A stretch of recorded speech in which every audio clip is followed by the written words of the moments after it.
પધરામણી કરીને રાખીએ. આપણે કે પૈસા કોઈ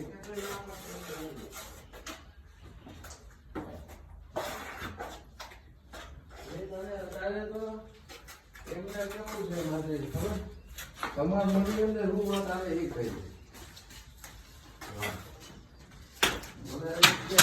પધરામણી પછી તો ઘરે બધા